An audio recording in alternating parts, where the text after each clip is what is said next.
የአሳ ግማቱ ከወደ አናቱ። ይህን አባባል አስታውሱት፣ እመለስበታለሁ። የስነ ልቡና ባለሙያዎች ምን ይላሉ? የዓለማችን ችግር ሊፈታ የማይችለው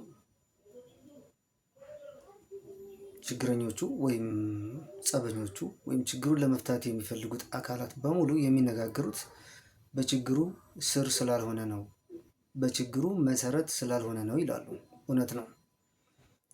ዓለም ላይ የተለያዩ ጸቦች አሉ። የሃይማኖት፣ የመንግስታት፣ የሀገራት፣ መንግስት ከህዝቡ ጋር፣ ሃይማኖት ከሃይማኖት ጋር፣ ሃይማኖት ከህዝብ ጋር፣ ብቻ ብዙ አይነት ጸብ አለ። የግለሰብም ይሁን የማህበረሰብ ጸብ ዓለማችን ላይ አለ። ማይፈታ ከሆነ ለዘላለም የሚቀጥል ከሆነ የመፍትሄ መስመራቸው የተሳሳተ ነው። ዋናውን የመፍትሄ አቅጣጫ መንካት ስለማይፈልጉ ነው፣ ጠፍቷቸው አይደለም። የችግሩን መሰረት መነሻ እስካላገኙት ድረስ ላይ ላዩን ወገብ ወገቡን ጭንቅላቱን የተለያየ ቦታ ላይ ቢነካኩት ጥቅም የለውም። ለጊዜው ነው የሚያበርዱት። እና የስነ ልቡና ባለሙያዎቹ የሚሉት ነገር በቃ ትክክል ነው። በጣም የምቀበለው ነው። ምንድን ነው የምትቀባጥረው? ስለምን እያወራ ነው ይሄ ልጅ ካላችሁኝ፣ ጓደኞቼ አንዳንዶቹ የሚያውቁኝ በውስጥ መስመርም በቲክታክ በስልክም ደውለው በአካልም ስንገናኝ ብዙ ነገር ትተቻለህ፣ ለምንድን ነው ክርስቲያኖች ሲጨፈጨፉ ድምፅ የማትሆነው? ስለ እነሱ ስታወራ ሰምቼ አላውቅም በቲክታክ ምናምን ይሉኛል። እና ወቀሳም ቀርቦልኛል። አሁን በዚህ በቲክታክ በውስጥ መስመር ወቀሳም የላከልኝ ልጅ አለ፣ ጓደኛዬ ነው።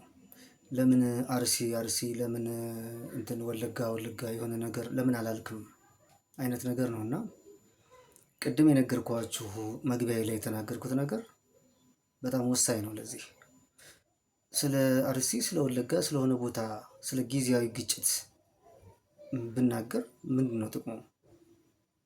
የችግሩ ስር ነው እሱ። የችግሩ መፍትሄ ነው። አርሲ ላይ ያለውን ነገር መፍታት ችግሩ እንዲፈታ ያደርገዋል። ኢትዮጵያ ውስጥ ያለው ችግር እሱ ነው። ኢትዮጵያ ውስጥ ያለው ችግር ቅጽበታዊ እና አንዲት አካባቢ ላይ የምትፈጸም ወንጀል ናት። ወንጀሉን እያቀለልኩት አይደለም፣ ግን እንደዛ ነው። አሁን ላይ የሀገሪቱ መሰረታዊ ችግር የገባቸው ሰዎች ጠመንጃ አንግበው ስርዓቱን ለመጣል እየታገሉ ነው። በቃ እነሱ ትክክለኛው የችግሩ መፍትሄ የት እንዳለ ያውቁታል፣ አውቀውታል። እንደኛ አይነቱ ደግሞ በጥቃቅን ነገር በሆነች ቅጽበታዊ ነገር ስትፈጸም ወይ ስትደረግ እሪ ብሎ ይጮሃል። አንዳንዱ ለቲክታክ መሸቃ ያደርገዋል፣ ለእይታ ለፎሎወር መጨመሪያ ምናምን ይጠቀምበታል። ከዚያ ውጭ ምን ይጠቅማል? ለዚያ ነው እዚህ ጋር የተጻፈውን ነገር አስታውሱት። የአሳ ግማቱ ከወደ አናቱ ነው ያልኩት። ኢትዮጵያ ውስጥ አሁን በመንግስትም ሂዱ፣ አሁን እየተጎዳች ያለችው ቤተክርስቲያን ላይም ሂዱ፣ ችግሩ ከአናቱ ነው። የመንግስትን በኋላ አመጣበታለሁ። እንደ ክርስቲያንነቴ፣ እንደ ኦርቶዶክስ ተዋህዶ ቤተክርስቲያን አማኝነቴ፣ እምነት ተከታይነቴ ችግሩ ያለው ላይ ነው፣ አናቱ ላይ ነው። ልክ የአሳው ግማት ራሱ ላይ ጭንቅላቱ ላይ ወይም አናቱ ላይ እንደሆነ ሁሉ የቤተክርስቲያኒቱን ግማት ወይም ህመም ያለው ላይ ነው፣ ሲኖዶሱ ላይ ነው። ሲኖዶሱ ተኝቶ እረኛ ያልጠበቀው በግ ማን ያድነዋል? ጠላት በጎችን ተኩላና ቀበሮ መጥተው ቢበሏቸው ተጠያቂዎቹ በጎቹ ናቸው ወይስ ተኩላዎቹ ናቸው? እረኞቹ ናቸው። እረኛው ያልጠበቀው መንጋ ምን ጥቅም አለው? ስለዚህ ግማቱ አናቱ ላይ ነው። አናቱ ላይ ያለውን ግማት ስታስወግድ፣ ጠርገ ስትጥል፣ ቆርጠ ስትጥል፣ ያኔ ቤተክርስቲያኒቱ ጤናማ ትሆናለች። ይኸው ነው፣ ሌላ ነገር የለውም። እኔ ብፁዕ ቅዱስ አቡነ ማትያስን እያልኩ አይደለም። ምናልባት እሳቸው በተጽዕኖ ስር ሊሆኑ ይችላሉ። ሙሉ በሙሉ ግን ቤተ ክህነቱም በሉት ሀገረ ስብከቱም በሉት እየተመራ ያለው በሌቦች፣ በአጭበርባሪዎች፣ በሆዳሞች ሁልጊዜ ካሜራ ወድረው የሆነ ግንብ ሲያስመርቁ ፎቶ ሲነሱ የሚውሉ ቪዲዮ ሲቀረጹ በሚውሉ የተረገሙ ሰዎች የተያዘ ነው ሀገረ ስብከቱ። ጨርሰው ኃላፊነታቸው ያልገባቸው የእኛ ጉዳይ ህንፃ ይመስል፣ የእኛ ጉዳይ ፋሽን ሾው ይመስል፣ የእኛ ጉዳይ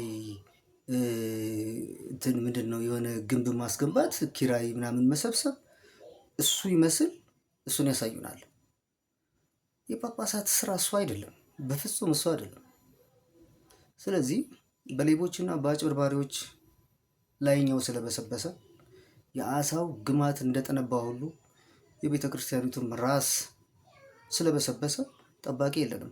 ስለዚህ ጠባቂውን ጠራርጎ የተሻለ ሰው እንዲመጣ ማድረግ ወይስ አርሲ ወለጋ እያልክ መጮህ?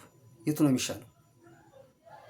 አንዱ እሱ ነው። ቤተ ክርስቲያኒቱ እንደ ቤተ ክርስቲያን ከራሷ ከአናቷ እንደ አሳው ገምታለች። ስለዚህ መስተካከል ያለበት ከላይ ነው። ምዕመኑ ምን ያድርግ?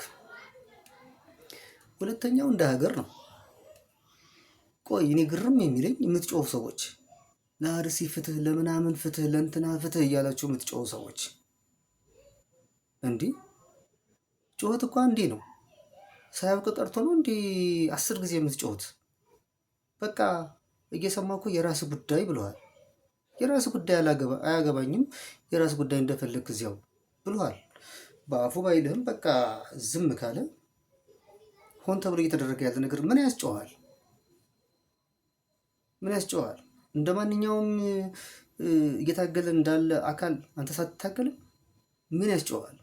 አሁን ይህን በመናገሬ እኔም ልታሰር እችላለሁ፣ የሆነ ነገር ልሆን እችላለሁ። ግን የሆነ መፍትሄው መጫው አይደለም ጥቅሙ። ዘላቂ መፍትሄው ይሄ ነው። ሌላ መፍትሄ የለም። አናቱ ገምቷል። ግማቱ ልክ እንደ አሳው ከአናቱ ነው። አናቱን ጠራርገ ስታጸዳ ኢትዮጵያ ሰላም ትሆናለች። እሱ የገባቸው ሰፊው ትልቁ ችግር፣ የችግሩ ሁሉ መሰረት ስሩ የገባቸው ሰዎች ህይወታቸውን ሰውተው እየተጋደሉ ነው። ከቻል ከነሱ ጋር ሁን፣ ካልቻል ካርፈ ተቀመጥ።